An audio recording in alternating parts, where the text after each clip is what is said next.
કેવલ અંશો સત કેવલ સાહેબ સત્ય સાહેબ સત કેવલ સાહેબ. હે સૂક્ષ્મ શયન જાગ્રત અધિકાય વચનવાદ બહુ કરે નહીં તાય. હલન ચલન સૂક્ષ્મ સમવરતે અનુબંધન બંધન નયા કરતે.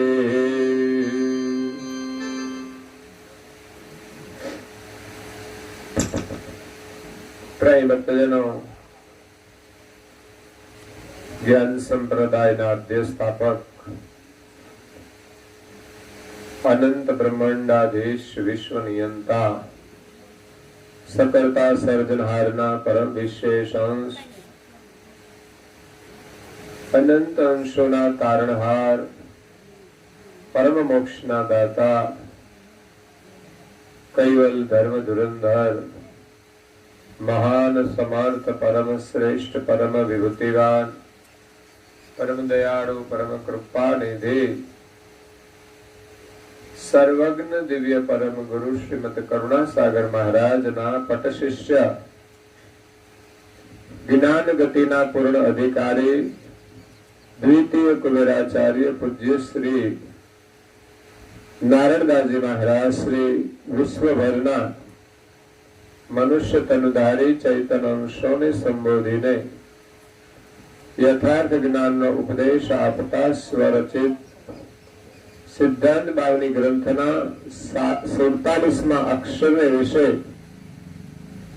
સાધનાનો મહિમા સમજાવતા કહે છે કે સૂક્ષ્મ શયન જાગ્રત અધિકારી.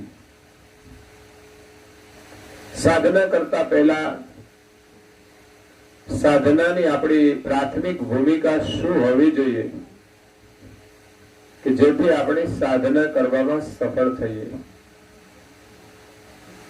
કોઈ પણ વ્રત કરીએ તો એના નિયમ હોય છે. એવી જ રીતે માલિકનું ભજન કરવા માટેની જે સાધના છે એના નિયમ હોય છે. ગઈકાલે કહ્યું કે આપણે જો સાધના કરવી હોય, માલિકનું સ્મરણ કરવું હોય તો પ્રથમ આપણી પાસે જ્ઞાન હોવું જોઈએ કે આપણા માલિક કોણ છે. પહેલો નિર્ણય તો એ કરવાનો છે કે આ જગતના સર્જનહાર કોણ છે. એનું યથાર્થ પ્રતિપાદન કરુણાસાગર મહારાજ શ્રી કર્યું છે. દુનિયામાં અનેક મત પંથ છે, મતભેદ છે. એમાં સત્ય શું છે એનો નિર્ણય આપણે કરવાનો રહ્યો. કરુણાસાગર મહારાજ શ્રીએ પોતાના અનુભવ દ્વારા આ જગતના સર્જનહાર કોણ છે અને એક જ છે એનું ન્યાય સહિત સિદ્ધાંત દ્વારા સ્થાપન કર્યું છે.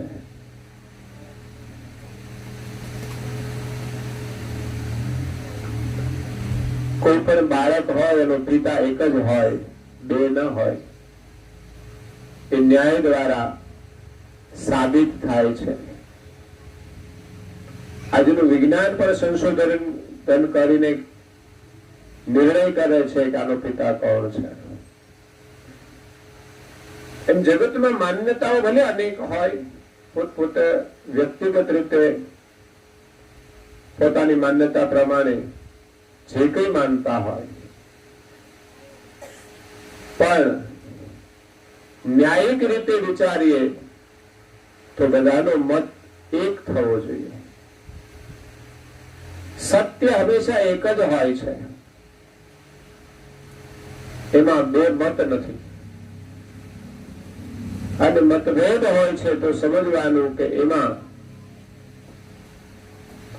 કોઈ એક સત્ય છે તો એક જૂઠું પણ હશે. એટલે સાધના કરવા માટે જ્ઞાન બહુ જરૂરી છે. કે આ જગતનું સર્જન કરનાર સર્જનહાર કોણ છે?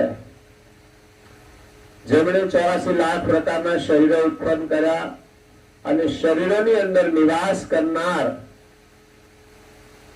જે ચૈતન છે, આત્માઓ છે, જે અંશ છે, એમનું સર્જન પણ જેણે કર્યું છે એ આપણા સર્જનહાર છે.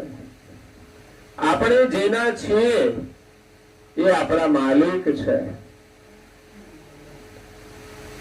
તો સજાતી સિદ્ધાંતથી આપણે નિર્ણય કરીએ કે આપણે કોની સજાતીના છીએ. શરીર એ તત્વોની સજાતીનું છે. પૃથ્વી, જળ, અગ્નિ, વાયુ અને આકાશ પ્રધાન 5 તત્વોનું આ શરીર બનેલું છે. 5 તત્વોની 10 ઇન્દ્રિયો છે. એની અંદર સૂક્ષ્મ ઘણા બધા તત્વો વર્તમાન કરે છે. એટલે તો બધાના સ્વભાવ ભિન્ન ભિન્ન છે. કોઈનો સ્વભાવ એક સરખો મળતો નથી. પણ 50%, 60%, 70% મળતો હોય એટલે એનું જોડાણ થાય. અગર તો પરિવારની અંદર સભ્યો રહેતા હોય એટલે 50 થી 70, 80% એમાં એકતા હોય છે એટલે ભેગા રહી શકે. જો ન હોય તો સાથે રહેવું મુશ્કેલ થાય છે. જે પરિવારમાં મોટા થયા હોય એ તો સ્વાભાવિક છે, એના સંસ્કાર હોય એટલે એની સાથે થોડી એમની એકતા થાય. પણ જયારે નવા પાત્ર સાથે સંબંધ જોડાય, એ તો જુદા ઘરમાં ઉછેર થયેલો છે, એના સંસ્કાર અલગ હોય છે, છતાં પણ એની સામ્યતાઓ જોવામાં આવતી હોય છે. સામાજિક રીતે એની સામ્યતા હોય છે. સમાજની અંદર, એના કુટુંબની અંદર, કુળની અંદર જે લોકો હોય એના સંસ્કાર સામ્ય હોય છે. ગુજરાતના લોકોને મહારાષ્ટ્ર સાથે સંબંધ જોડવામાં આવે તો બધાનો મનમેળ ના હોય. એના વિચારો જુદા હોય, એમની ભાષા જુદી હોય.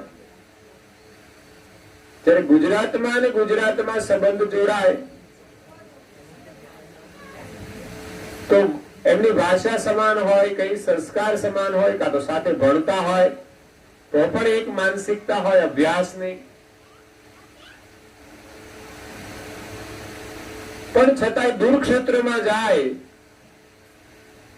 તો એમાં સંસ્કારોની અંદર ઘણો ફેરફાર હોય છે. એટલે બહુધા સંબંધો આપણા સમાજમાં જોડાતા હોય છે. પછી એક બે વ્યક્તિ પોતે સાથે રહેતા હોય, એકબીજાના પરિચયમાં આવ્યા હોય, એકબીજાને ઓળખતા હોય, એમ પણ સંબંધો જોડાતા હોય છે, પણ ઓછા. એટલે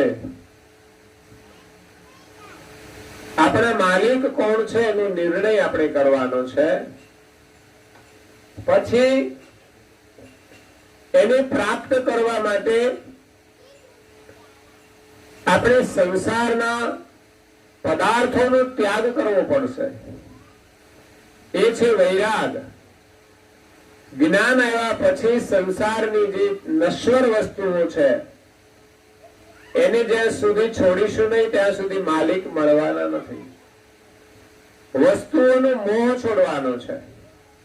આપણે રાત દિવસ વસ્તુઓનું સ્મરણ કરીએ, પદાર્થોનું સ્મરણ કરીએ એટલે એમની વાસના બંધાય તો ફરી પાછો એવો જન્મ થાય છે. આપણે તો સંસારમાં રહેવાનું છે, વસ્તુઓનો ઉપયોગ પણ કરવાનો છે, પણ વિશેષ આપણું મન પ્રભુમાં જોડવાનું છે. આ માનવદેહ મળ્યો છે પ્રભુની પ્રાપ્તિ માટે જ, નહીં કે માત્ર પદાર્થો મેળવવા માટે કે પદાર્થોનો ઉપભોગ કરવા માટે. પદાર્થો તો પ્રારબ્ધ અનુસાર મળે છે, મહેનત અનુસાર મળે છે, અને વધારે હોય તો પણ એના પ્રારબ્ધમાં હોય તો જ ભોગવી શકે છે, નહીં તો એ પણ ભોગવી શકતા નથી. એટલે મનુષ્ય જીવનનો મુખ્ય ઉદ્દેશ પરમાત્માની પ્રાપ્તિનો છે, એના સ્મરણનો છે, એમની ભક્તિનો છે. ત્યારે પહેલું એનું જ્ઞાન જોઈએ, પછી જે જૂઠું છે એનો ત્યાગ કરવાનો છે. ઘણો વ્યવહાર આપણે જૂઠો પણ કરતા હોઈએ છીએ. જ્યાં સુધી જૂઠો વ્યવહાર છોડીશું નહીં ત્યાં સુધી સત્યને પામી શકવાના નથી, સત્ય આચરણ કરી શકવાના નથી. અને સત્ય આચરણ ન થાય ત્યાં સુધી સુખ પણ મળતું નથી. એટલે ભક્તિની અંદર પ્રેમ જોઈએ. એક જ્ઞાન જોઈએ, બીજું પ્રેમ જોઈએ અને ત્રીજું ધૈર્ય જોઈએ. આપણે જે કાર્ય કરીએ છીએ એનું અવશ્ય પરિણામ મળશે એવો વિશ્વાસ હોવો જોઈએ. ધૈર્યનો મતલબ વિશ્વાસ. પ્રેમ અને ધૈર્ય એક સિક્કાની બે બાજુ છે. પ્રેમ હોય ત્યાં ધૈર્ય હોય, અને ધૈર્ય હોય ત્યાં પ્રેમ હોય છે. એટલે પ્રભુને પામવા માટે જ્ઞાન પ્રથમ જોઈએ. સત્ય અને અસત્યનો નિર્ણય કરી જે સત્ય છે એમાં આપણો પ્રેમ જોડવાનો છે, અને જેટલું અસત્ય છે એમના પ્રત્યે વૈરાગ રાખવાનો છે. અસત્ય છે છતાં પણ એનો ઉપયોગ જરૂરી હોય તો જ્ઞાન અનુસાર વિવેકથી એનો ઉપયોગ કરવો જોઈએ, કે જે આપણા માટે બંધનરૂપ ન બને. જયારે આપણે માલિકને ભૂલીને બિનજરૂરી વ્યવહાર કરીએ છીએ કે નહીં, આપણને એમ જ લાગતું છે કે આપણે કશું કરતા જ નથી. પણ એકાબીજા ભેગા થઈ જાય તો ત્યાંની વાતો અહીંયા, અહીંની વાતો ત્યાં લઈ જાય.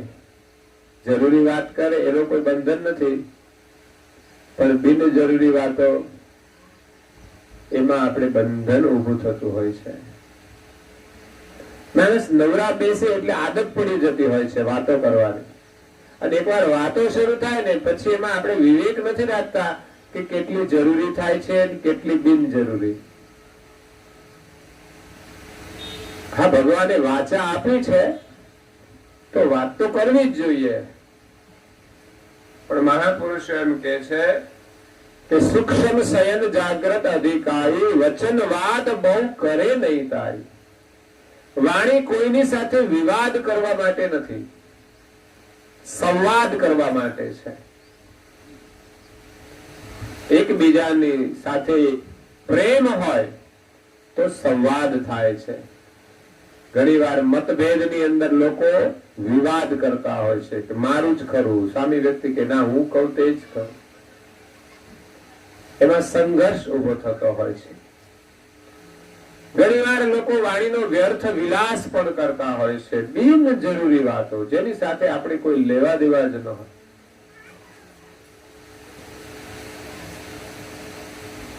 ગામની અંદર આપણે કઈ જ કરતા ના હોઈએ અને રાજકારણની મોટી મોટી વાતો કરીએ, અને છે અહીંથી બેઠા બેઠા પ્રધાનમંત્રીને સલાહ આપતા હોય કે પ્રધાનમંત્રી આમ કરવું જોઈએ, એને એના ઘરમાં શું કરવું જોઈએ ખબર ના હોય, અને ગામમાં એક પણ કામ સારું ન કરતો હોય.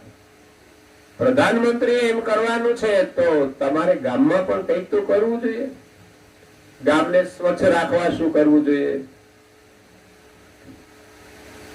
ગામનું પર્યાવરણ શુદ્ધ રહે એના માટે આપણે શું કરવું જોઈએ, લોકોના આરોગ્ય માટે આપણે શું કરવું જોઈએ. ઘણું બધું કરવા જેવું હોય છે. વ્યસન છોડવા માટે શું કરવું જોઈએ, એવું કઈ કર્યું છે, અને આપણે તો સીધા સલાહ આપીએ કે મોદીને આમ કરવું જોઈએ. આપણી પાસે ક્યાં દ્રષ્ટિ છે ત્યાં બેઠા બેઠા શું કરવું જોઈએ. આપણે તો આપણા નિર્ણય આપીએ છીએ. આપણે કોઈ પણ ક્ષેત્રની અંદર પ્રધાન સ્થાન ઉપર બેસીને કાર્ય કરીએ તો કઈ ખબર પડે કે ક્યાં બેસીને શું કરવું જોઈએ. પછી સરપંચ હોય, તાલુકા પ્રમુખ હોય, જિલ્લા પ્રમુખ હોય, ગુજરાતના મુખ્યમંત્રી હોય કે કોઈ પણ ક્ષેત્રના અધિકારી હોય, એ પોતાના સ્થાન ઉપર બેસે ત્યારે એને ખબર પડે કે શું કરવું જોઈએ. એટલે વણ માગી કોઈને સલાહ નહીં આપવી જોઈએ, શિખામણી નહીં આપવી જોઈએ. કોઈ માગે તો આપો, પણ એને ભૂખ ન હોય ને આપણે પીરસીએ તો પછી એ તો વ્યર્થ જ જાય ને. કોઈની જિજ્ઞાસા હોય ને તમે એને શિખામણ આપો, જેનું હિત સમાયેલું હોય એવી કઈ શિખામણ આપો, જેનું આચરણ તમે કરતા હો, તમે નિર્વ્યસની હો તો બીજા કોઈને શિખામણ આપી શકો કે આ વ્યસન કરવું જોઈએ નહીં. તમારી પાસે સમજણ હોય કે આ વ્યસન કેટલું નુકસાન કરે છે. સૌ પ્રથમ ધનનું નુકસાન, પણ એ તો કદાચ ભરપાઈ થાય, સંપત્તિ ખોવાયેલી પણ પાછી મળી શકે છે. બીજું સ્વાસ્થ્યનું નુકસાન, શરીર આપણું રોગી બને, પછી પરેશાન થવું પડે. રોગી થયેલું શરીર પણ નિરોગી બની શકે છે.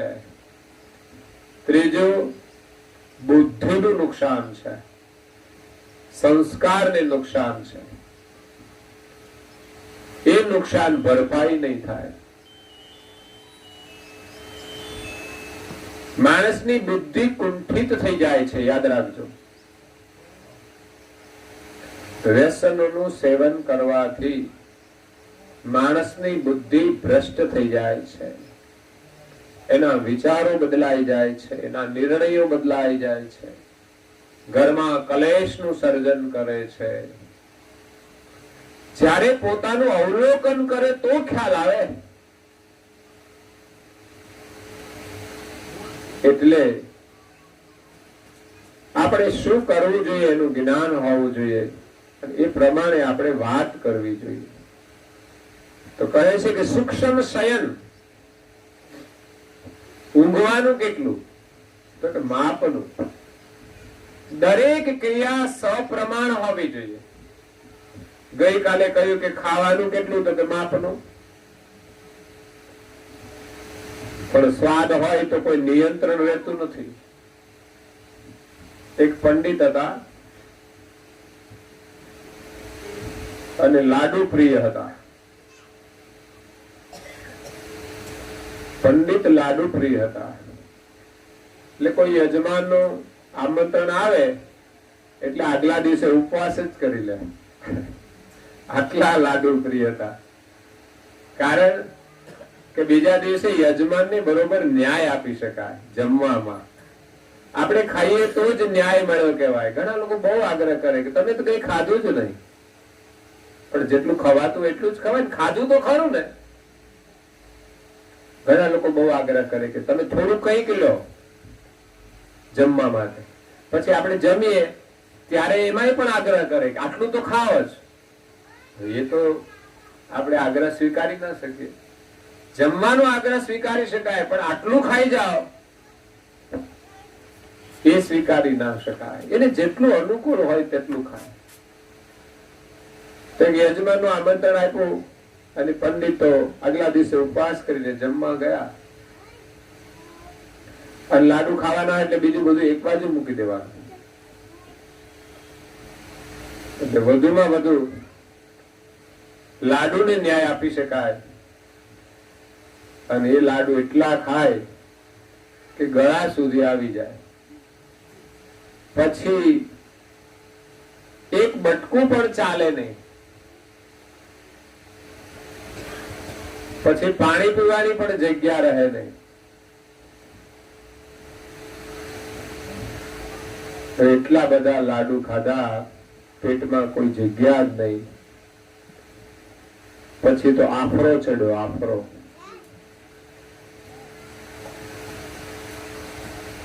એટલે તો આડા પડી ગયા.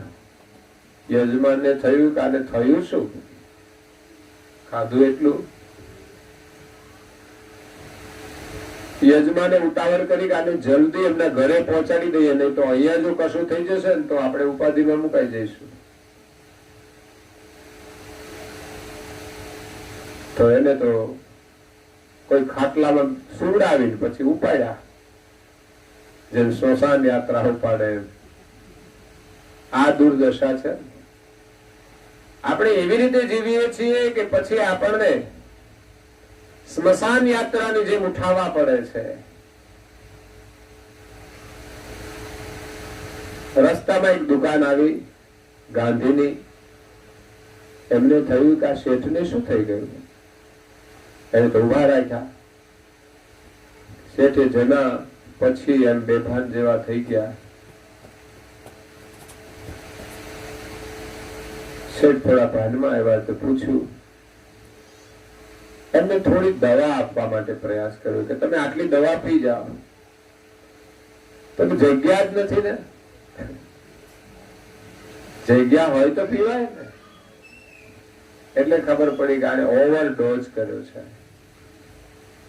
ઘણી વાર ઘરમાં પણ આપણે કરતા હોઈએ છીએ, જેમાં પછી સીધા હુઈ જ જાય ખાટલામાં. એ આમ હુઈ જાય કે હવે આપણાથી બહાર હલાશે નહીં, ઉભું ના થવાય, માંડ માંડ ઉભા થાય. અને વજન વધાર્યું આટલું બધું લોકો. આ વજન કેમ વધી જાય છે? આપણો આહાર ઉપર નિયંત્રણ નથી, અને આપણે યોગ્ય પ્રમાણની અંદર પુરુષાર્થ નથી કરતા તો પણ શરીરનો મેદ વધે છે. માણસે પુરુષાર્થ કરવો જોઈએ અને આહાર ઉપર નિયંત્રણ રાખવું જોઈએ, તો પછી એનું શરીર કમ્ફર્ટેબલ રહેશે. બાકી સમજણના અભાવે જ આપણે શરીરો વધાર્યા છે. બહુ ટેસ્ટ હોય તો ખાઈ લઈએ, વધેલું હોય તો ખાઈ લઈએ, વાસી ખાઈ લઈએ. કદાચ જીનેટિક વારસામાં એ મળ્યા હોય સંસ્કાર, તો એમનું માતા પિતાનું જેવું શરીર એ પ્રમાણે થોડું થઈ જતું હોય છે. પણ બાળપણથી જો જાગૃતિ રાખી હોય તો શરીરનો કંટ્રોલ કરી શકાય છે, એ સંસ્કાર બદલી શકાય છે. ઘણા છોકરાઓનું વજન 20 વર્ષની અંદરના છોકરાઓનું વજન માતા પિતા કરતા વધારે હોય. આવા છોકરાઓ હોય છે. એના મા બાપનું બેવનું વજન થાય એટલું છોકરાનું વજન હોય. વિચાર કરો. એક શરીરને પણ આપણે સાચવી શકતા નથી. પછી શરીર દ્વારા કેટલી મુશ્કેલીઓ આવે છે. ઝાલા માણસો ઉભા થાય ને પરાણે પરાણે ટેકો આપે તો આપણને દયા આવે, અને ઉભા થવાનું બેસવાનું તો વારંવાર હોય. ટેકા વિના તો બેસી ના શકે. હું વારંવાર કહું છું, ટેકો લીધા વિના બેસો, ટેકો લીધા વિના ઉભા થાવ. આ શરીરની ક્ષમતા હોવી જોઈએ. પણ ટેકો આપવાની આદત પડે પછી સમય જતા લાકડી પકડવી પડે છે. એટલે જીવન જીવવા માટે કંઈક નિયંત્રણ હોવું જોઈએ. સાધના કરવા માટે કંઈક નિયમ હોવા જોઈએ. આ નિયમો તો સામાજિક જીવનમાં પણ ઉપયોગી થાય. આપણા ઘરમાં જમવાનું વધ્યું હોય તો ખાઈ જવું એ જરૂરી છે કે પછી બીજા કોઈ ભૂખ્યાને આપી દઈએ તો કઈ વાંધો ખરો? ખાવાથી ફાયદો તો હોય જ નહીં, તો પછી ખાવાનો મતલબ શું? ફાયદાની વાત તો બાજુ રહે, ઉલટાનું નુકસાન થાય છે. તો કોઈને આપણે ખવડાવીએ તો આપણને ફાયદો થાય છે. એટલે ખાવાની વૃત્તિ કરતા ખવડાવવાની વૃત્તિ હોવી જોઈએ. નહીં તો પછી ફ્રીજમાં મૂકો, સાંજે ખાઈશું. બને ત્યાં સુધી વાસી નહીં ખાવું જોઈએ. કોઈને આપી દો. તમને તો ભગવાને આપ્યું છે ને, આપશે. વધેલું ભોજન પણ કોઈને આપતા રહેશો તો તમારા ઘરમાં ખાવાનું ખૂટશે નહીં. કોઈ ભૂખ્યા દેખાય તો રોટલો વધ્યો હોય તો અહીંયા તો તમે બહાર કૂતરાને આપી શકો, કોઈ પક્ષીઓને પણ આપી શકો, કાગડાને. કઈ નહીં તો ગાયો ભેંસો હોય એને પણ આપી શકાય.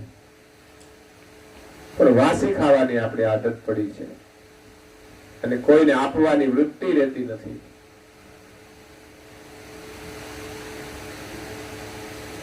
કોઈ ગરીબ માણસો રહેતા હોય, કોઈ મજૂર હોય, એની સાથે કોઈ રિલેશન હોય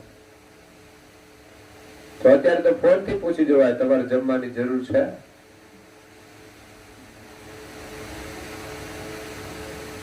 વચ્ચે હું ભોજન બનાવતો તો મારે એક માટે જ ભોજન બનાવવાનું હોય,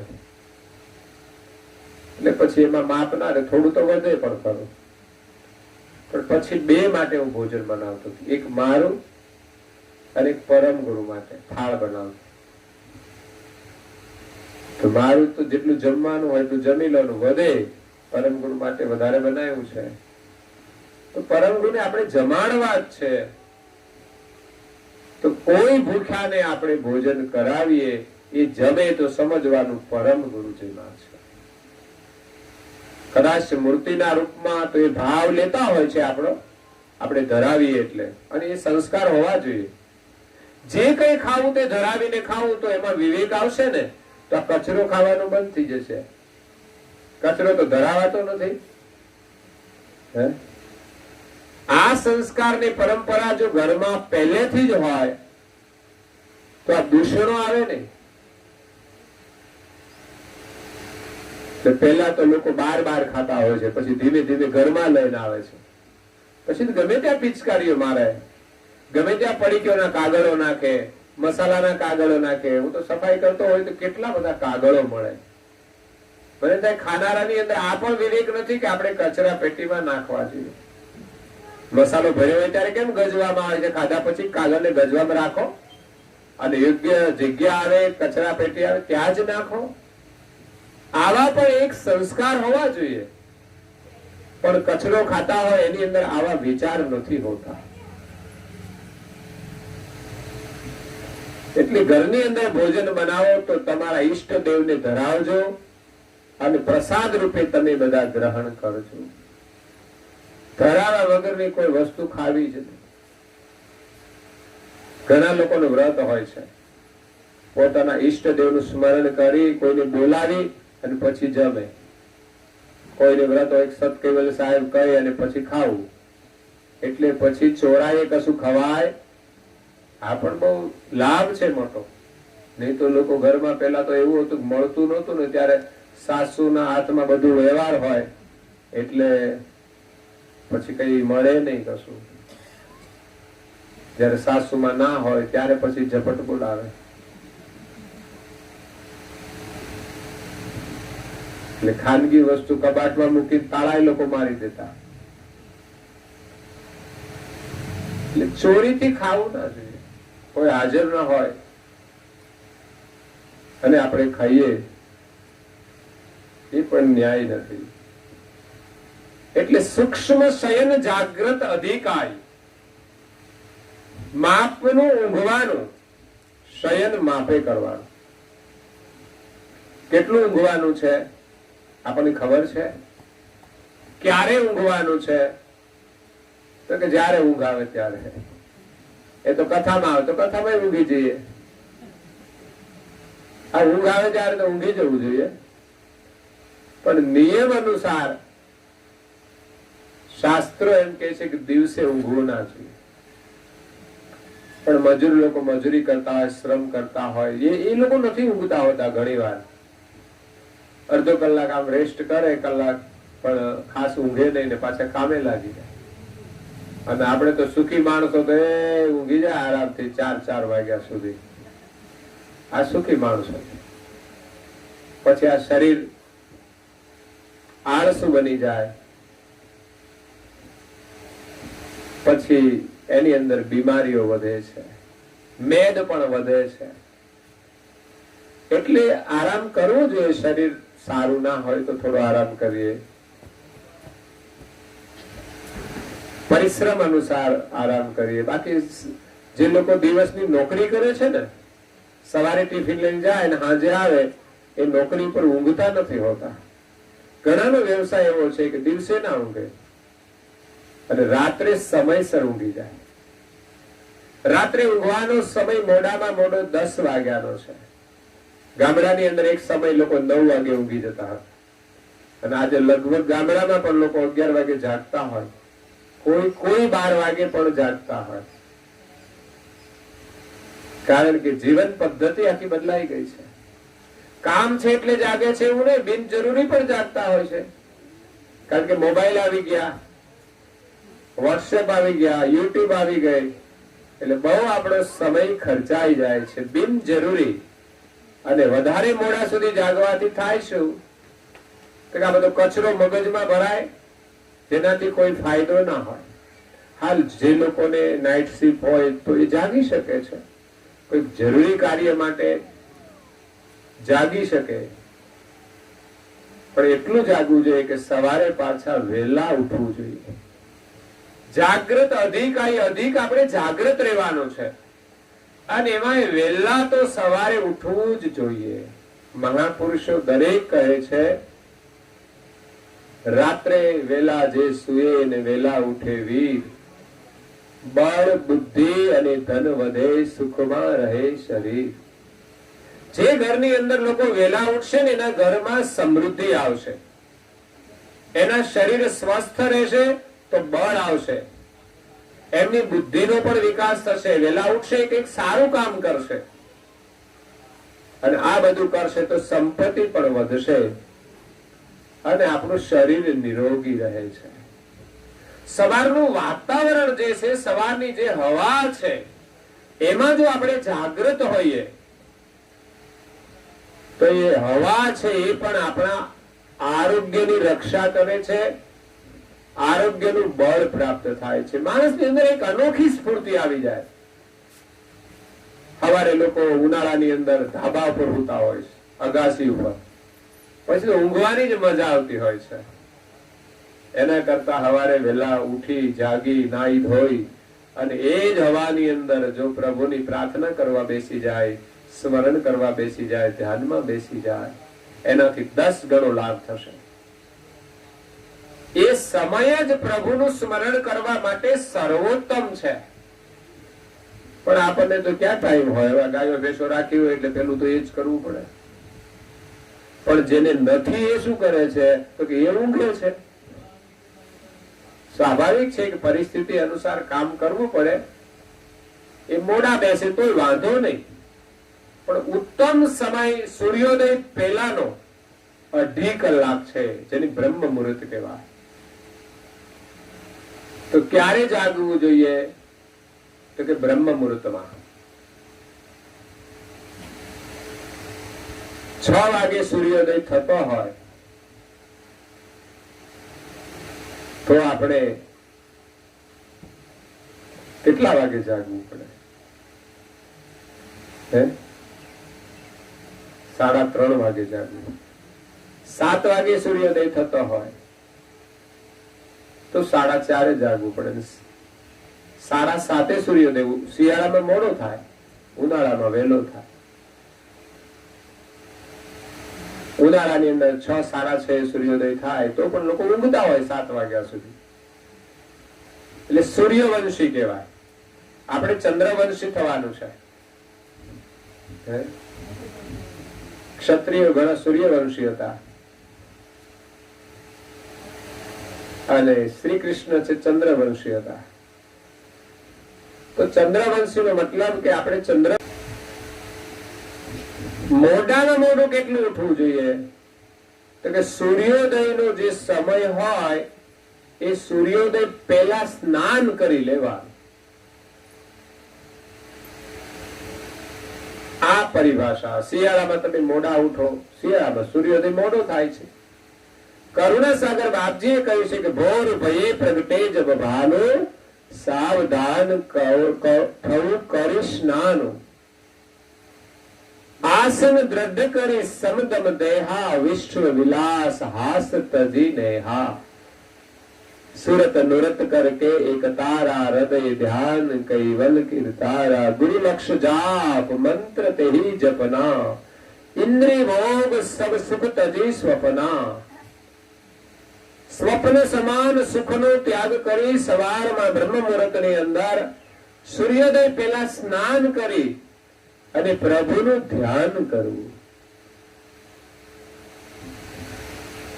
આ છે ધર્મની પરિભાષા. આ સાધના છે. નહીં તો પ્રભુનું સ્મરણ કરવું સહેલું નથી. હે જ ધર્મ ડુંગર દૂર ચડ્યા રે, એ પામર પ્રાય.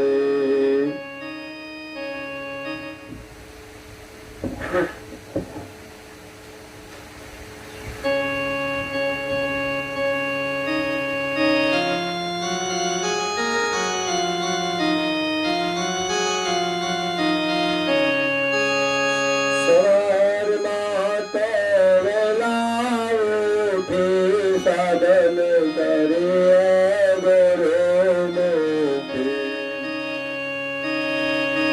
સવારમાં તો વહેલા ઉઠી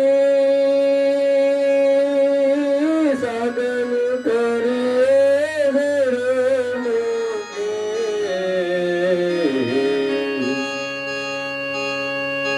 લક્ષ ભજન નિત્ય કરે રે પામર પ્રાણી ધર્મ ડુંગર.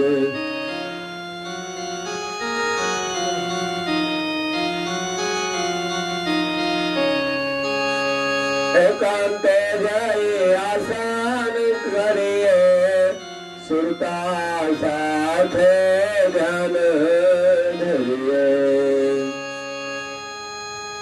એકાંતે જઈ આસન કરીએ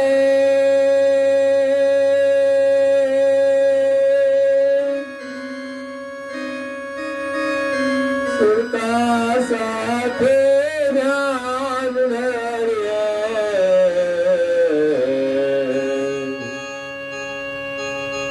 આત્મ તત્વને જાણી લઈએ પામર પ્રાણી. એ ધર્મ ડુંગર ધીરે ધીરે ધીરે ધીરે.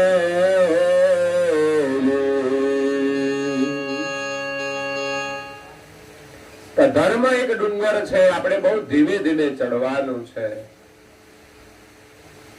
ધર્મ ડુંગર અતિ ઊંચો, માર્ગ એનો વાંકો ચૂકો. ધર્મ માર્ગે ચાલવાનું ઘણું ઊંચું જવાનું છે. આપણે ડુંગરા ઉપર ચડીએ ને તો બહુ ઊંચો ડુંગર હોય ને એના રસ્તા સીધા ના હોય, વાંકા ચૂકા હોય. માર્ગ એનો વાંકો ચૂકો. અનુભવીને સાથે લઈએ. આ માર્ગના જે કોઈ મહાપુરુષો અનુભવી હોય એમનું જ્ઞાન શ્રવણ કરીને આપણે એમને સાથે લઈને ચાલીએ તો ભૂલા ન પડીએ. નહીં તો ધર્મ માર્ગની અંદર પણ આપણે ભટકી જઈએ છીએ. સવારમાં તો વહેલા ઉઠી આસન કરીએ ગુરુમુખી. લક્ષ્ય ભજન નિત્ય કરીએ રે પામર પ્રાણી. હે પામર પ્રાણી, સવારમાં વહેલા ઉઠી નાહી ધોઈ 5 મિનિટ થી લઈ 30 મિનિટ સુધી ધ્યાન ભજન પૂજન પ્રાર્થના વંદના અવશ્ય કરવું જોઈએ. ઘરમાં કરતા હોય છે, એકાજણ દીવો કરે, અગરબત્તી કરે, બીજા બધા કરે. એકાજણ નો કોન્ટ્રાક્ટ પૂજા કરવાનો હોય તો બીજાનો વળી બજારે જઈને કઈક મસાલો ખાવાનો હોય. બધા હવનું કામ કરતા હોય છે. હું તો બસ બધાએ સમૂહમાં જે કરી શકાય એ જ બધાએ કરવું જોઈએ. એકલા એકલા કશું નહીં કરવું જોઈએ. જે સારી પ્રવૃત્તિ છે બધાએ કરવી જોઈએ અને કચરો ખાવાની પ્રવૃત્તિ છે એ છોડવી જોઈએ. ઘરમાં સંકોચ થવો જોઈએ, હું એકલો એકલો ખાઉં છું એવું મનમાં થવું જોઈએ કે કોઈ ખાતું નથી, હું એકલો ખાઉં છું. આ શરમજનક કહેવાય. શરમ આવવી જોઈએ. સમાજમાં એ ખાતા શરમ આવવી જોઈએ. જાહેરમાં લોકો તો આમ જયારે બિંદાસ મસાલા ચોળતા હોય, મસળતા હોય, એક રસ કરીને ખાતા હોય, બીડીઓ ફૂંકતા હોય તો આમ સારા નથી લાગતા. તમારી ઇમેજ સારી નથી. એક દિવસ એ જ વસ્તુ તમારા શરીરની ઇમેજ ને પણ બગાડી દે છે. ચારિત્ર તો બગડે છે, તમારો સ્વભાવ બગડે છે, તમારું શરીર બગડે છે, તમારું જીવન પણ બગડી જશે. યાદ રાખો, સંપત્તિ પણ બગડે છે. એક બાજુ પૈસા માટે આપણે કોઈની સાથે લડતા હોઈએ ઘરમાં અને બીજી બાજુ પૈસાનો વ્યય કરી રહ્યા છે એનો વિચાર નથી કરતા. એકાંતે જઈ આસન કરીએ, સુરતા સાથે ધ્યાન કરીએ. આપણી સુરતા પ્રભુમાં જોડવાની છે. પૂજા કરીએ ત્યારે સુરતા મંદિરની અંદર જ રહેવી જોઈએ. આડી અવળી ના ફરવી જોઈએ. કોણ આવ્યું કોણ ગયું કઈ જોવાની જરૂર નથી. સુરતા સેવામાં, પૂજામાં, પ્રાર્થનામાં, ઉપાસનામાં, મંત્ર જપની અંદર જોડવી જોઈએ. સુરતાથી ગુરુ મહારાજના સ્વરૂપનું અવલોકન કરો. એમનું સ્વરૂપ દિવ્ય છે અને જ્ઞાન દ્રષ્ટિએ અવલોકન કરતા આપણી દ્રષ્ટિ પણ દિવ્ય બની જશે. એમનું સ્વરૂપ નિર્વિકારી છે. વારંવાર એમના સ્વરૂપનું વિલોકન કરતા આપણી દ્રષ્ટિ પણ નિર્વિકારી બની જશે. આપણી સુરતા પણ નિર્વિકારી બની જશે. અને એમના દર્શન કર્યા પછી જયારે જગતને નિહાળીશું તો નિર્વિકાર ભાવથી જગતનું આપણને દર્શન થશે. નહીં તો બહુદા પ્રભુનું ભજન નથી કરતા, એ જગતને પણ વિકારી દ્રષ્ટિથી નિહાળે છે અને પરેશાન થાય છે, એને શાંતિ મળતી નથી. એટલે સવારે વહેલા ઉઠવાનું અને સૂર્યોદય પહેલા સ્નાન કરી લેવાનું.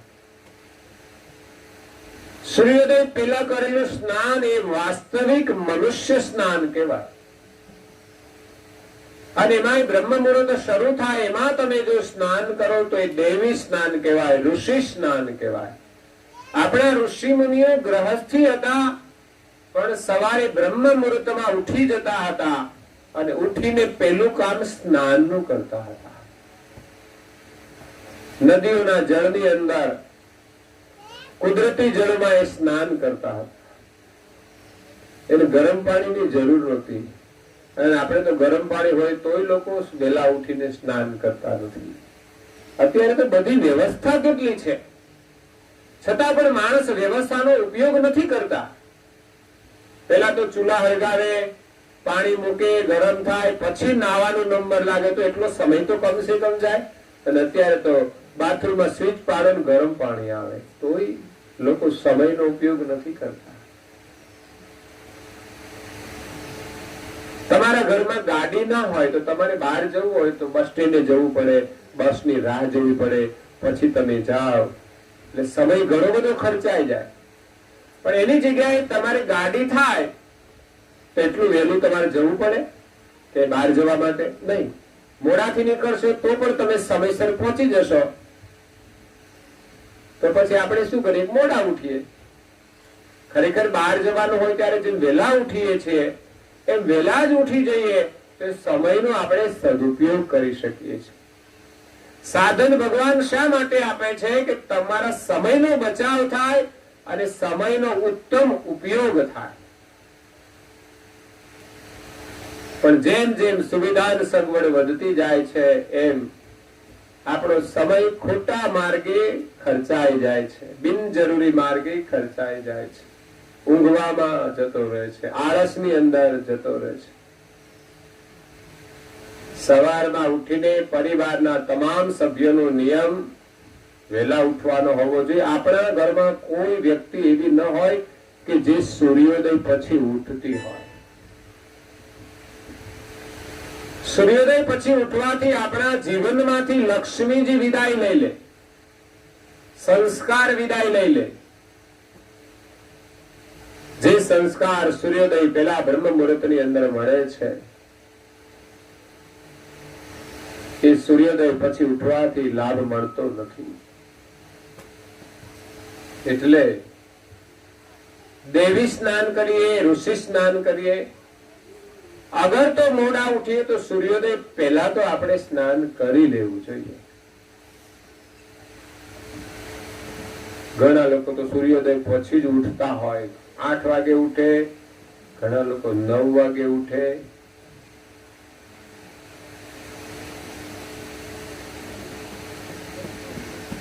નવ વાગે ઉઠે એ સ્નાન કરે. કેવું કહેવાય? તો કે આસુરી સ્નાન કહેવાય. ઘણા 10 વાગે ઉઠે.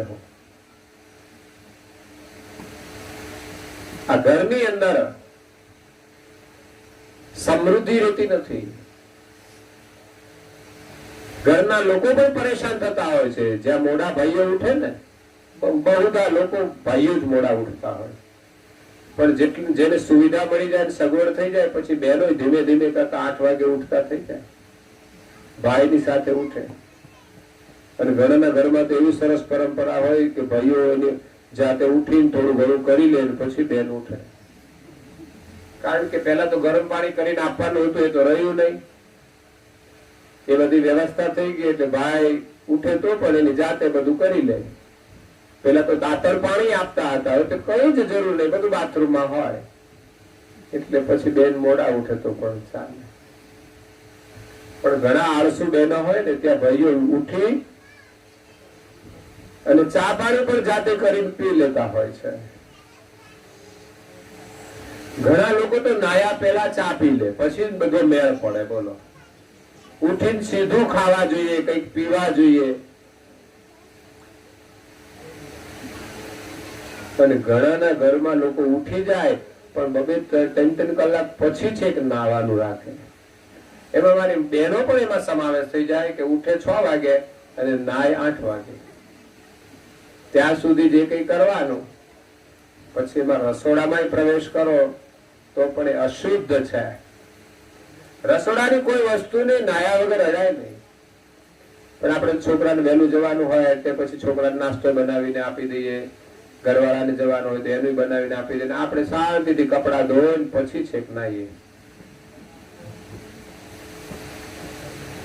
એક વાર પેલા નાહી લેવું જોઈએ, પછી પૂજા કરવી જોઈએ. પૂજાની અનુકૂળતા ના હોય ને કામ કરવું પડે તો કામ પૂરું કરીને પૂજા કરો. પણ વસ્ત્ર અલગ રાખે કે પછી સ્નાન, કપડા ધોવાના હોય પછી બદલી શકાય એવા વસ્ત્ર રાખીને તમે સ્નાન કરી શકો છો. એટલે સ્નાનનું મહત્વ છે. શરીરની શુદ્ધિ પણ કરે છે અને શરીરને પવિત્ર પણ કરે છે. રસોડામાં જયારે કામ કરીએ ત્યારે વસ્તુ આપણી અપવિત્ર થાય છે.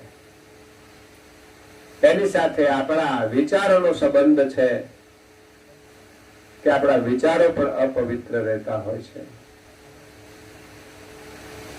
એટલે વહેલા ઉઠવાનું અને પ્રભુનું સ્મરણ કરીને પછી જે કઈ લેવું હોય તે લેવાનું.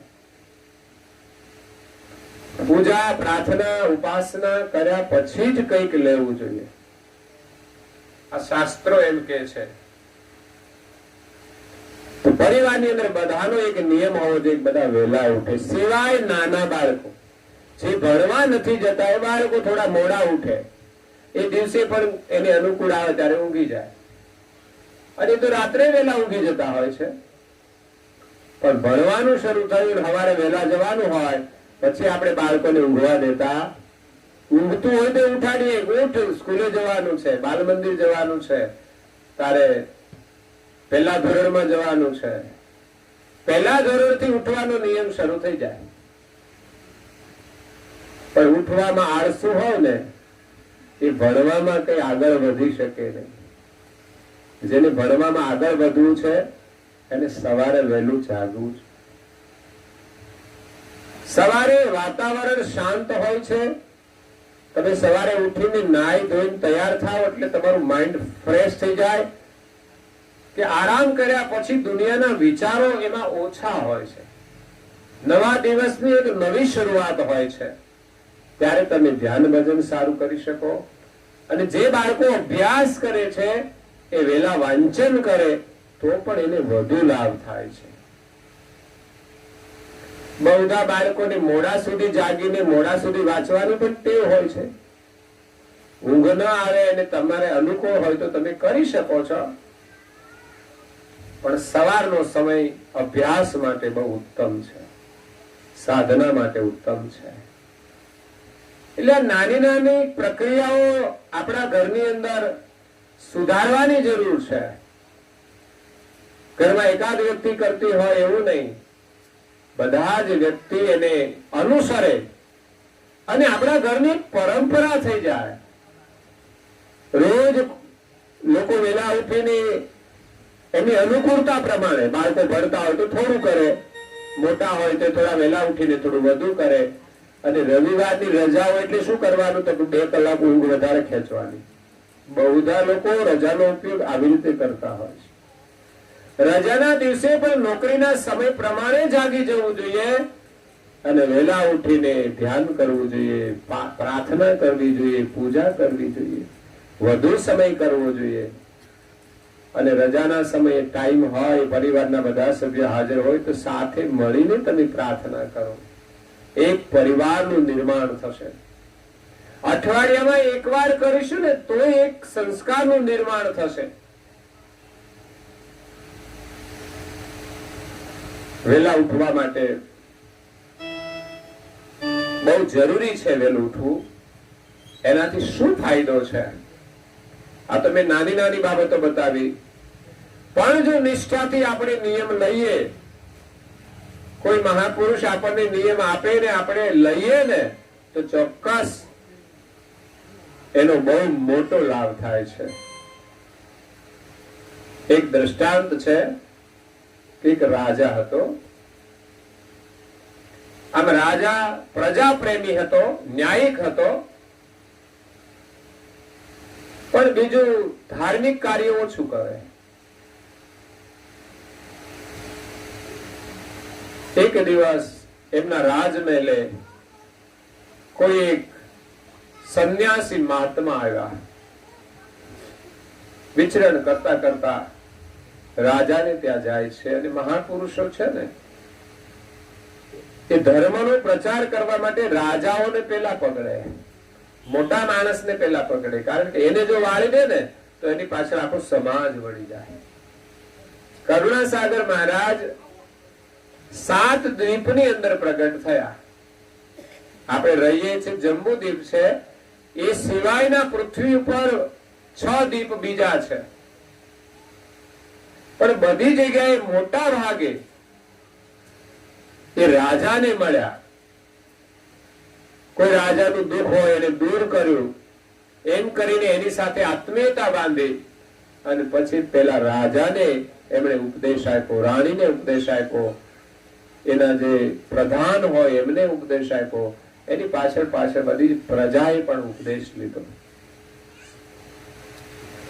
એટલે આ સંન્યાસી મહાત્મા એક રાજાને ત્યાં આવે છે. એટલે રાજા એટલો તો વિવેકી હતો કે એમને આંગણે જયારે સંત પધાર્યા ત્યારે એમનો આદર કરે છે. એમ આપણા ઘરમાં પણ આ સંસ્કૃતિ હોવી જોઈએ કે કોઈ પણ માણસ આપણા ઘરે આવે તો આદર સત્કાર આપવો જોઈએ, પાણી આપવું જોઈએ, બેસવાનું કહેવું જોઈએ. તો મહાત્માનો આદર કરે છે, આસન આપે છે, બેસાડે છે. પછી મહાત્માને ભોજન માટે પણ આગ્રહ કરે છે કે આપ અમારે ત્યાં રોકાઈને આજે પ્રસાદ લેજો. રાજા અને રાણીનો ભાવ જોઈ અને મહાત્મા રોકાઈ જાય છે. પછી તો રાત્રે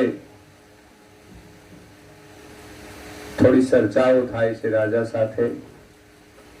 ત્યારે મહાત્માને ખબર પડી કે રાજા ન્યાયિક છે, પ્રજા પ્રેમી છે, પણ ધર્મ પ્રેમી નથી. એટલે મહાત્મા જયારે રાત્રે નિયમ અનુસાર શયન કરે છે ત્યારે વિચાર કરે છે કે આ રાજાને ત્યાં હું આવ્યો, રાજાએ મારું સન્માન કર્યું, એમને ત્યાં મેં ભોજન કર્યું, તો હું એનો ઋણી બની ગયો છું. સાધુ પણ એક સમાજના ઋણી બને છે. એના બદલામાં એમને કંઈક આપીને જાય છે. તો મહાત્માએ વિચાર કર્યો કે મારે રાજાને કંઈક આપવું છે. કારણ કે હું અહીંયા રહ્યો છું, એનો ઋણી છું. અને સમાજમાં આપણે પરિવારમાં રહીએ છીએ તો પણ એકબીજાના ઋણી હોઈએ છીએ. એમાં માતા પિતા અને સાસુ સસરાનું ઋણ તો બહુ અદ્ભુત હોય છે. તો ઋણ કેવી રીતે અર્પણ કરીશું કે જ્યારે માતા પિતા કે સાસુ સસરા વૃદ્ધ થઈ જાય, ઉંમર થઈ જાય, ત્યારે એની સેવા કરવી જોઈએ. અગર તો એની ઉંમર થાય તો એને આપણે રિટાયર કરવા જોઈએ. પણ જો કે વડીલો આજે રિટાયર્ડ જલ્દી નથી થતા, કામ તો એ કરતા જ રહે છે. બાકી અત્યારની બહેનો જયારે ઉંમર થશે ને ત્યારે આરામ જ કરશે, એટલું કામ નહીં કરી શકે. કારણ કે યુવાનીમાં જ આરામ ફરમાવતા હોય, વહેલા ઉઠવાના આળસુ હોય, એ ઉંમર થયા પછી ઉઠી શકશે? જ્યારે અત્યારે જે ઉંમર વાળા માજી હોય કે દાદા હોય એ લગભગ વહેલા ઉઠી જતા હશે. એને કશું ન કરવાનું હોય તો પણ વહેલા ઉઠી જાય, નાહી ધોઈને પૂજા પાઠ કરે અને તો એનાથી થાય એટલી મદદ કરતા હોય છે.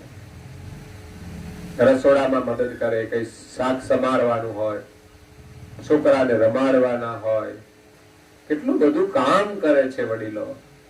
તો એની પ્રેમથી સેવા કરવી જોઈએ, પ્રેમથી એને ભોજન કરાવવું જોઈએ. પરંતુ એક જગ્યાએ હું પારાયણમાં ગયો ને, પછી ઉતારેથી પારાયણમાં જતો તો વચ્ચે એક બે ઘર આવ્યા. એક બેન તો હવારમાં, હજુ તો પ્રાર્થનાનો સમય હતો 8 વાગે, અને માજીનો વાળ પકડી અને ધધડાવ્યા. પછી તેની ભાષામાં એ પરેશાન કરતી હતી. કેવી દુર્દશા છે એ ઘરની, કેવી દુર્દશા છે. એટલે ઘરમાં કોઈ પણ આવે એનો આપણે આદર કરીએ. જેનું ઋણ છે એ ઋણ ક્યારેય ભૂલવું નહીં.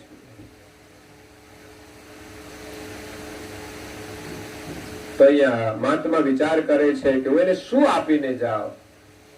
જોયું તો કે માન સન્માન તો રાજાને બહુ મળે છે, હું એનું સન્માન કરું એ તો ઠીક છે. તો સંપત્તિ આપું તો સંપત્તિ પણ રાજા પાસે ઘણી બધી છે. હું એને એવું કંઈક આપીને જાઓ કે એમની પાસે જે ન હોય તે આપીને જાઓ અને એને બહુ ઉપયોગી થાય. એટલે સવારે વહેલા મહાત્મા જાગે છે, એની દૈનિક ક્રિયા કરીને પરવારે છે. પછી રાજા પણ પોતાની દૈનિક ક્રિયાથી પરવારીને મહાત્માને મળે છે. લગભગ 9 વાગે મહાત્મા આવ્યા એટલે એને પ્રણામ કર્યા, બેઠા. પછી મહાત્મા વિદાય લેવાની રજૂઆત કરે છે કે હું જાઉં છું, પણ જતા જતા તમને એક બે નિયમ આપવા છે મારે. રાજા કે બોલો ને, શું નિયમ છે? તો મહાત્માએ પૂછ્યું કે રાજા, તમે સવારે કેટલા વાગે ઉઠો છો? તો રાજાએ કહ્યું, હું તો 8 વાગે ઉઠવા વાળો માણસ છું. કારણ કે સભા 10 વાગે થાય એટલે 8 વાગે ઉઠું, 9 વાગે નવરો થાવ, પછી રાજકાજ માટે રાજસભામાં જા. ઓ બાપરે, મહાત્મા કહે છે 8 વાગે ઉઠો છો? પૂછો આપણા દેશના પ્રધાનમંત્રીને કેટલા વાગે ઉઠે છે અને પાછા વળી પ્રધાનમંત્રીને સલાહ આપે કે આ કરવું જોઈએ. પ્રધાનમંત્રી કેટલો સમય આપે છે જીવન માટે, બાકી એને કોઈના માટે કઈ નથી કરવાનું, માત્ર દેશ માટે જ કરે છે. એમ કહે છે કે પ્રધાનમંત્રી 18 કલાક કામ કરે છે, 6 કલાક આરામ કરે છે. અને આપણા શાસ્ત્રો એમ કે છે કે આપણે 6 કલાક ઊંઘવું જોઈએ, એટલી ઊંઘ પર્યાપ્ત છે. ભોગીને 6 કલાક, યોગીને 4 કલાક અને રોગીને 8 કલાક. કોઈ માણસ બીમાર હોય તો 2 કલાક વધારે એને આરામની જરૂર પડે તો આરામ કરવો જોઈએ. નાના બાળક માટે પણ 8 કલાક. તો સંસારમાં રહેતા હોય એના માટે 6 કલાકની ઊંઘ પર્યાપ્ત છે. તમે 10 વાગે ઊંઘી જાઓ તો 4 વાગે ઉઠી શકો, 11 વાગે ઊંઘી જાઓ તો 5 વાગે ઉઠી શકો. 6 કલાકની ઊંઘ કર્યા પછી તમે ઉઠો તો તમે ફ્રેશ રહેશો.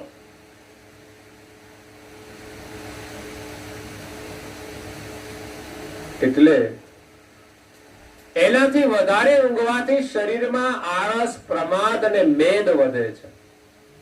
ઊંઘીએ તો ખરા, પણ એનું પરિણામ આપણા શરીરની અંદર વિકૃતિ આવે છે. અને બીજો ફાયદો કે તમે સપ્રમાણ જયારે ઊંઘ કરો ને ત્યારે ઊંઘ પણ સારી આવી જાય. વધુ સમય ઊંઘવામાં માણસને ઊંઘ ઓછી આવતી હોય છે. સૂઈ રહે પણ રાત્રે ઊંઘ ઓછી આવે.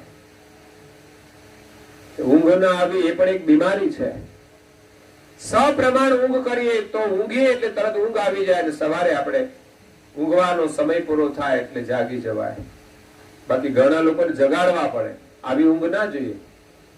ખરેખર દરેક વ્યક્તિએ પોતાની જાતે જ જાગવું જોઈએ. એટલી જાગૃતિ તો જીવનમાં હોવી જોઈએ. પણ બહુધા પુરુષોને બહેનો જગાડતી હશે. ઉઠો, માથેથી ઓઢેલું ખેંચે ને ભાઈ પાછા ઓઢીને હુઈ જાય. આવા આળસુ હશે. એ પૈસા કમાતા હોય, સારી નોકરી કરતા હોય, પણ ઘરની અંદર સમૃદ્ધિ આવતી નથી. સંસ્કાર આવતા નથી. સંસ્કાર તો એ છે કે આપણે આપણી જાતે જાગવું જોઈએ અને વહેલા ઉઠીને સ્નાન કરીને પૂજા પાઠ કરવા જોઈએ, પ્રાર્થના કરવી જોઈએ, ધ્યાન ભજન કરવું જોઈએ.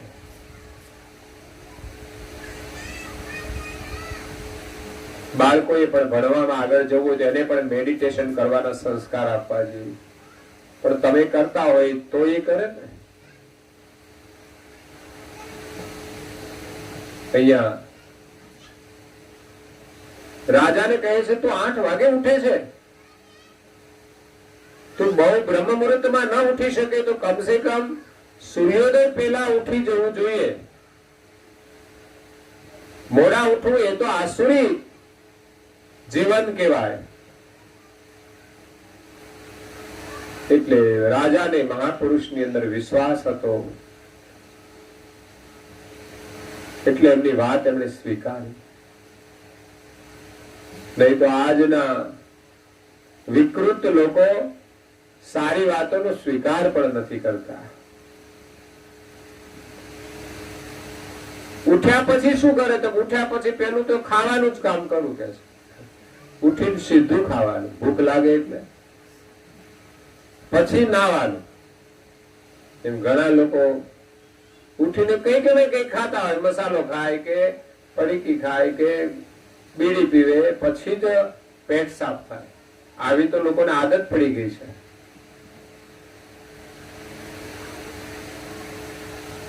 આ બીમારી હતી નહીં પણ થઈ ગઈ એનું સેવન કરવાથી. બાકી એ કોઈ દવા થોડી છે કે તમારું પેટ ન સાફ થાય તો તમે આ વસ્તુનું સેવન કરો તો જલ્દી પેટ સાફ થઈ જાય. એટલે પછી જમવાનું કામ કરું છું. ઓ બાપરે કે છે મહાત્મા કે છે કે તમારે સૂર્યોદય પહેલા ઉઠીને સ્નાન કરી લેવું અને સ્નાન કર્યા પછી ધ્યાન કરવું. બસ આ 2 નિયમ આપ્યા એમને. બહુ મોટી સાધના નથી આપી. એક વહેલા ઉઠવાનો નિયમ અને ઉઠીને પૂજા પાઠ ની પ્રાર્થના કરવાનો નિયમ. રાજાએ 2 નિયમ સ્વીકારી લીધા. મહાત્મા વિદાય થઈ ગયા. એ તો ગામની ભાગોળે ગમે ત્યાં વિચરણ કરીને પોતાનું સ્થાન લગાવી દે. એ દિવસે રાત્રે જયારે રાજા ઊંઘે છે ત્યારે મનમાં વિચાર કરે છે કે આજે મારે વહેલું ઉઠવાનું છે. જે લોકો મોડા ઉઠતા હોય ને એને સમસ્યા, ક્યાંક બહાર જવાનું હોય ત્યારેથી ચિંતા હોય કે કાલે તો વહેલા ઉઠવાનું છે. કોઈને કઈ રાખવું પડે કે મને ઉઠાડજો. નહીં તો કોઈ ટ્રેનમાં જવાનું હોય, ટ્રેન ચૂકી જાય તો રહી જાય. પરીક્ષા હોય, કામ હોય જરૂરી અને માણસ મોડો ઉઠે તો નુકસાન થાય. એટલે રાજા રાત્રે ઊંઘે છે ત્યારે સંકલ્પ કરીને સૂવે છે કે આજે મારે વહેલા ઉઠવાનું છે. ને ખરેખર માણસ એકવાર દ્રઢ સંકલ્પ કરીને કામ કરે તો ચોક્કસ એ કાર્ય સફળ થાય છે. સવારે વહેલા ઉઠવાનો સંકલ્પ કર્યો હોય રાત્રે તો સવારે ઉઠતા પહેલા 1-2 વખત તમે જાગી જાઓ ત્યારે વિચાર કરો કે ટાઈમ થઈ ગયો ઉઠવાનો. એલાર્મ વગર આપણે જાગવું હોય તો રાત્રે જાગી જઈએ. કેટલા વાગ્યા જોઈએ તો 4 વાગ્યા, પાછા ઊંઘી જઈએ. જોઈએ કે 5 વાગ્યા, પાછા ઊંઘી જઈએ.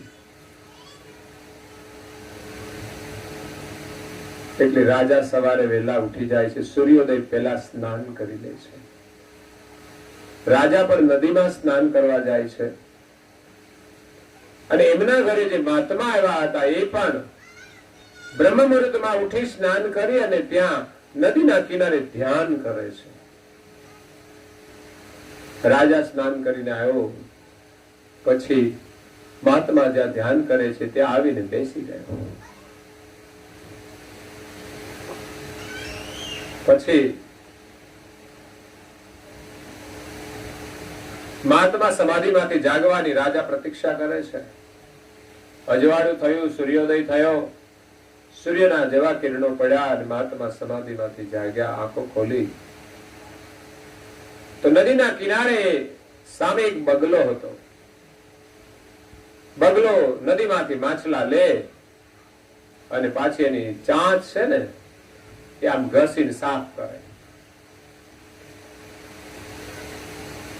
વળી પાછો પાણીમાં બોળી અને માછલા પકડે. ત્યારે મહાત્માએ જોયું કે આ બગલો એક પગ ઉપર ઉભો રહી અને બગલો એક પગ ઉપર ઉભો રહીને આમ ધ્યાનથી પાણીમાં ઉભો હોય. આપણને એમ થાય કે આ ગયા જન્મનો કોઈ યોગી હશે, પણ મહાત્મા તો જ્ઞાની હતા. એમણે જાણ્યું કે આ યોગી નથી પણ ભોગી છે. એ ધ્યાન કરે છે એ માછલાનો શિકાર કરવા માટે કરે છે, પોતાના સ્વાર્થ માટે કરે છે. મહાત્માના મુખમાંથી શબ્દો નીકળ્યા, ઘીસે ઘીસે ઘીસાઈ કે ઘીસ ઘીસ ડારે પાની,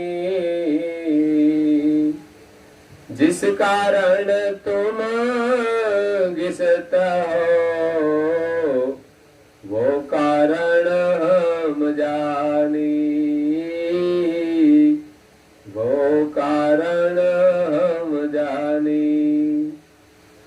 મહાત્મા કહે છે તું શા માટે ઘડીક ઘડીક પાણીમાં ચાંસ બોળે છે ને ઘડીક થાય તો પાછો પથ્થર આરે ઘસે છે?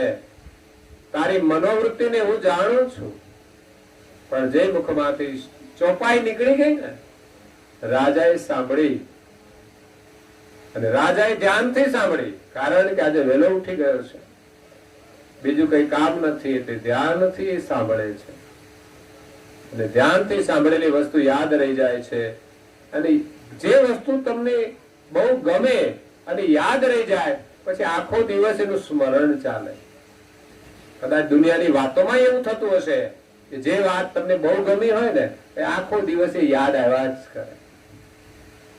ઘણી વાર ઘરમાં તમે સવારમાં ઘરમાં કોઈ ઇન્સ્ટ્રુમેન્ટ હોય અને તમે ભજન સાંભળો કે મોબાઈલ થી સાંભળો, તમને બહુ ગમે એવું ભજન સાંભળો, પછી તમને યાદ રહી જાય, એકાદ કડી યાદ રહી જાય, પછી આખો દિવસ તમે એને બોલ્યા જ કરો, ગાયા જ કરો. આવું બનતું હશે, મારે થાય છે એટલે હું કઉ છું કે જે નવું ભજન કોઈ હોય ને મને આમ ગમી જાય એ સાંભળવું એટલે આખો દિવસ એક કડી તો એની સ્મરણમાં રહ્યા જ કરે. પ્રિય ભજન સત્સંગમાં પણ એવું ઘણું પ્રિય હોય, યાદ રહી જાય પછી એનું સ્મરણ થયા જ કરે. એમ રાજાએ મહાત્માની ચોપાઈ સાંભળી અને આ ચોપાઈઓ સહજ બની જતી હોય છે, બનાવી ના પડે. દ્રશ્ય જોઈને સહજ એમના વચનો નીકળી ગયા તો એ સાખી બની ગઈ. રાજાને કંઠસ્થ થઈ ગઈ.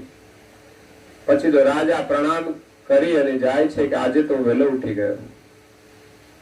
તો મહાત્મા પણ ખુશ થાય છે એટલે આશીર્વાદ આપે છે કે જા, તે એક સંતના વચનોમાં વિશ્વાસ રાખ્યો છે, ભગવાન તારું ભલું કરે. રાજા ઘરે જાય છે, રાજમહેલમાં જાય છે. સમય થઈ ગયો શેવિંગ કરવાનો. રાજાનું રોજ શેવિંગ થાય. અમારા ભાઈઓ ઘણા રોજ શેવિંગ કરતા હોય છે, રોજ એવા ને એવા બહેનો જેવા લાગવા જોઈએ. એક બે દિવસ થઈ જાય તો સારું ના લાગે. એટલે રાજા એમના રાજભવનમાં જાય છે, બેઠા છે. આજે તો વહેલા નવરા થઈ ગયા. આ બાજુથી નાઈ એમના ઘરેથી આવે છે રાજાનું સેવિંગ કરવા માટે, દાઢી કરવા માટે. તો રસ્તામાં પ્રધાનજી મળી ગયા. પ્રધાનજી નાઈને પૂછે છે કે કઈ બાજુ? તો કે રાજની અંદર જાઉં છું રાજાની દાઢી બનાવવા માટે. એમ? તમે રાજાની દાઢી બનાવો છો તો પછી તો ઘરે તમે બહુ સુખી હશો, તમારે સગવડ સારી હશે. કે ના, કે છે જે પરિસ્થિતિ છે એની એ જ છે, કોઈ બે પાંદડે થયા નથી. તો હું કહું એમ તમે કરશો તો તમે સુખી થઈ જશો, સંપત્તિ વાળા થઈ જશો. કરવું છે તો કે કરીએ. તો કે આજે તમે દાઢી કરવા જાઓ છો ને તો અસ્ત્રો છે ને થોડો ગળા ઉપર ફેરવી દેજો.